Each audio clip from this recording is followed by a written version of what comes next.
अस्सलामुअलैकुम नाज़रीन कराम, नई वीडियो में आपको खुश आमदीद कहते हैं। जस्टिस काजी फ़ायज़ ईसा के आने से पहले मुस्लिम लीग नून कहती थी कि जस्टिस काजी फ़ायज़ ईसा आएंगे और उन्हें इंसाफ मिलेगा। अब नवाज़ शरीफ वापस आ रहे हैं और नवाज़ शरीफ की वापसी से पहले चूँकि कहा यह गया है कि वो इस्लामाबाद हाई कोर्ट में एक हिफाजती ज़मानत दायर करेंगे और हिफाजती ज़मानत उनको मिल जाएगी, जिसके बाद वो एक जलसा करेंगे और उसके बाद वो इस्लामाबाद की अदालत के सामने सरेंडर करेंगे। अब ये सारी बातें अपनी जगह हैं। फिर ये भी एक बात है कि मुस्लिम लीग नून के हवाले से उनके अपने इत्तेहादी कह रहे हैं कि नवाज़ शरीफ डील के तहत आ रहे हैं और डील कौन कर रहा है, किसके साथ कर रहा है, ये अपनी जगह पर एक सवाल है। लेकिन असल ख़बर जो जस्टिस काजी फ़ायज़ ईसा की सुप्रीम कोर्ट से आई है वो ख़बर मुस्लिम लीग नून के लिए कोई अच्छी नहीं है। इस खबर का लुबे लुबाब ये है कि नवाज़ शरीफ को हथकड़ी लगाई जाए और नवाज़ शरीफ को जेल में पहले डाला जाए, बाकी बातें बाद में होंगी। अब ये मामला क्या है ये मैं आपके सामने रखना चाहता हूँ। नाज़रीन कराम, मामला ये है कि दिसंबर 2022 में, अभी एक साल नहीं मुकम्मल हुआ, लाहौर में एक तनाज़ा होता है। तनाज़ा ये था कि पंजाब बार कौंसिल के एक मेंबर हैं राना मोहम्मद आसिफ, उनकी तरफ से जज साहब के साथ लड़ाई होती है लाहौर हाई कोर्ट के अंदर, तो उस पर उनके ख़िलाफ़ तौहीन अदालत लग जाती है। अब पुलिस उनको हर सूरत गिरफ़्तार करना चाहती है। यहाँ पे मैटर जो है वो रिज़ॉल्व नहीं होता, तो उसके बाद ये मामला पहुँच जाता है सुप्रीम कोर्ट ऑफ पाकिस्तान में। वहाँ पे ये केस लगता है कि Rana Mohammad Asif advocate versus registrar supreme court of Pakistan और फ़लाँ। इसको जो सुनने वाले जज साहब थे वो जस्टिस तारिक मसूद साहब थे। जस्टिस तारिक मसूद इस वक्त सीनियर जज हैं काजी फ़ायज़ ईसा के बाद, और आप जानते हैं वो जस्टिस काजी फ़ायज़ ईसा के दाएं जाने बैठते हैं। अब जब ये मामला सामने उनके आया तो 3 मेंबर बेंच था और इस 3 मेंबर बेंच को सरदार तारिक मसूद हेड कर रहे थे। इस केस के अंदर चूँकि राना आसिफ की गिरफ्तारी नहीं हो रही थी और वो कला का ये ख्याल था कि वो सुप्रीम कोर्ट से रिलीव ले लेंगे और रिलीव लेने के बाद मसला हल हो जाएगा, लेकिन चूँकि उस वक़्त पंजाब बार कौंसिल के मेंबर का मसला था और अदालत वकीलों को सबक सिखाना चाहती थी, लेकिन जो फ़ैसला दिया वो फ़ैसला अब नवाज़ शरीफ और उनकी पूरी प्लानिंग के बरखिलाफ़ जस्टिस काजी फ़ायज़ ईसा की सुप्रीम कोर्ट से उनके गले पड़ता नज़र आ रहा है। उस फैसले के अंदर जस्टिस तारिक मसूद ने गुज़श्ता साल दिसंबर में करार दिया था कि जो भी सज़ा याफ्ता शख्स होगा वो पहले जेल जाएगा, उसके बाद उसकी कोई दरख्वास्त सुनी जाएगी या उसको रिलीफ दिया जाएगा। एक मामला। दूसरा मामला इसी तरह का आपको याद होगा, इमरान खान का, वो कोयटा वाले वकील का है। वहाँ पे भी ये हुआ था कि पहले अदालत के सामने आप सरेंडर करें।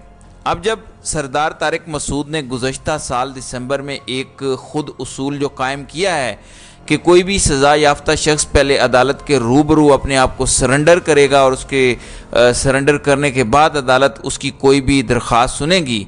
अब नवाज़ शरीफ इस वक्त सज़ा याफ्ता भी हैं और वो अदालत के मफरूर भी हैं, तो क्या ये उसूल उनके ऊपर भी लागू किया जाएगा कि पहले वो अपने आप को अदालत के सामने सरेंडर करेंगे, उसके बाद कोई उनकी दरख्वास्त सुनी जाएगी, या फिर इस बार भी पाकिस्तान का निज़ाम इंसाफ नवाज़ शरीफ के लिए कोई अलग रास्ता निकालेगा?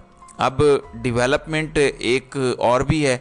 देखें, इमरान खान तो जेल के अंदर हैं, उनके बहनोई हफीज़ुल्लाह नियाज़ी ने कल बड़ी ख़तरनाक बातें की और कहा कि वो तो कह रहे हैं, यानी इमरान खान कह रहे हैं कि देखें मेरी जान भी चली जाए तो मैं समझूंगा कि ये मुल्क के लिए मेरी कोई खिदमत है। अब मामला इस वक्त ये है कि इमरान खान का काम कैसे होता दिखाई दे रहा है। इमरान खान तो सिस्टम से बाहर हैं, अभी फ़िलहाल हमें यही दिखाई दे रहा है, लेकिन इस वक्त अंसार अब्बासी, और अंसार अब्बासी कहाँ से ख़बरें लेकर आते हैं, किसकी आजकल ज़ुबान बोलते हैं, वो हम सबको पता है, उसमें कोई दो आरा नहीं है। अंसार अब्बासी के मुताबिक मामला -1 से कहीं आगे चला गया है। अब मामला -2 का मामला है, जिसका मतलब बड़ा वाज़ेह है कि अगर नवाज़ शरीफ ये समझ रहे हैं कि उन्होंने इमरान खान को सिस्टम से बाहर करके अपने लिए जगह बना ली है और अब नवाज़ शरीफ के लिए हर तरफ से सुकून और शांति है, तो ये उनकी गलत फहमी है। अब लगता यह है कि नवाज़ शरीफ भी इसी में रगड़े जाएंगे और ये नहीं होगा। सायरा बाना के बकौल के रिश्ते वालों को छोटी बहन पसंद आ गई है, तो अब आप जो मर्ज़ी कर लें, सुप्रीम कोर्ट में बाकी मामलात उसी तरह से नॉर्मल चलेंगे। दूसरी जानिब नवाज़ शरीफ से मुतालिक बताया गया है कि वो मदीना मुनव्वरा पहुँच चुके हैं। बिल्कुल ठीक है, माइनस वाली बातें देख लेंगे चूँकि आज 14 अक्टूबर है और 14 अक्टूबर का मतलब ये है कि आज सैटरडे है, हफ्ता है। अगले हफ्ते को नवाज़ शरीफ ने पाकिस्तान आना है, तो एक हफ्ते के बाद पता चल जाएगा कि सूरत हाल क्या बनती है। अब नून लीग की रहनुमा मरियम औरंगज़ेब आज भी लाहौर में अदालत पेशी के बाद फरमा रही थी कि अवाम नवाज़ शरीफ को आखिरी उम्मीद के तौर पर देख रहे हैं। भाई ये आखिरी उम्मीद कैसी है? इस बात की समझ इसलिए नहीं आती कि पिछले 16 महीनों में जो हुकूमत थी, आखिर वो हुकूमत किसकी थी? वो नवाज़ शरीफ की हुकूमत थी, नवाज़ शरीफ के भाई की हुकूमत थी। तो वहाँ पे उन्होंने क्या किया? अब अगर नवाज़ शरीफ के पास कोई फार्मूला है महंगाई का कम करने का, तो उसके ऊपर भी अमल दरामद होना चाहिए था जब उनकी हुकूमत थी। और मरियम नवाज़ भी यहीं पर थी और उनके समधी इसहाक डार भी इसी हुकूमत के अंदर थे। अब मरियम नवाज़ से मुतालिक मैंने आपको बताया था कि 16 तारीख को सोमवार वाले दिन उनको गवर्नमेंट जीसी यूनिवर्सिटी के अंदर बुलाया गया है, जहाँ पे वो नौजवानों को इस सिलसिले में लेक्चर देंगे। अब रफ्तार वालों ने इस पर बाकायदा स्टूडेंट्स का रद्द अमल लिया है और स्टूडेंट्स इस बात पर हैरान हैं कि आखिर मरियम नवाज़ ने कौन सी ऐसी लीडरशिप दिखाई है जिसकी बुनियाद पर उन्हें तालीमी इदारों में बुलाया जा रहा है। वहाँ के स्टूडेंट्स तो कह रहे हैं कि हम तो नहीं आएंगे क्योंकि इंतज़ामिया फिर ज़बरदस्ती हमें बिठा सकती है, तो हम तो शायद यूनिवर्सिटी भी उस दिन ना आए।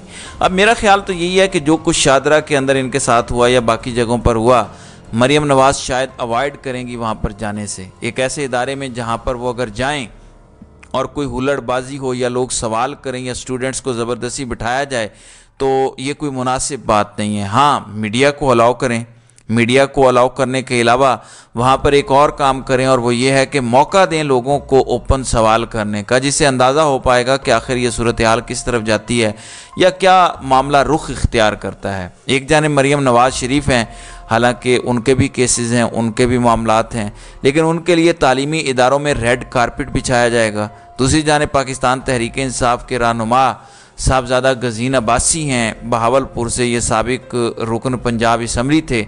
अब इन्होंने पार्टी छोड़ने का ऐलान कर दिया है और पैटर्न वही है। पैटर्न बड़ा सीधा साधा है कि तहरीक इंसाफ से उन्होंने अलहदगी का ऐलान किया और 9 मई के वाक़यात की उन्होंने मजम्मत की।